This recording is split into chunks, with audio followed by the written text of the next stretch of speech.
ගීතාවලිය 23 දාවිද්ගේ ගීතයකි. ස්වාමීන් වහන්සේ මාගේ එඬේරාය මට හිඟයක් නොවන්නේය. උන්වහන්සේ නේල් ගොදුරු බිම්වල මා ළඟින්ට සලස්වන සේක. නිශ්චල වූ දිය අසලින් මා ගෙන යන සේක. උන්වහන්සේ මාගේ ආත්මය ප්‍රාණවත් කරන සේක. ස්වකීය නාමය නිසා ධර්මිෂ්ඨකමේ මාවත්වල මා ගෙන යන සේක.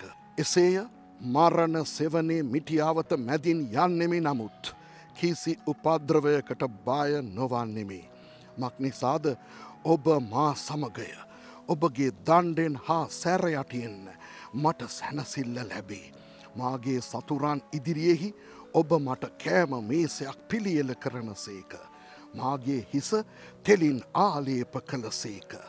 මාගේ කුසලාන උතුරායයි. සැබවින් යහපත්කමත් කරුණාවත් මාගේ ජීවිතයේ සියලු දවස්වල මා අනුව එන්නේය. මම සදාකල්ම ස්වාමින්ගේ ගෘහයෙහි වාසය කරන්නෙමි. ආමේන්.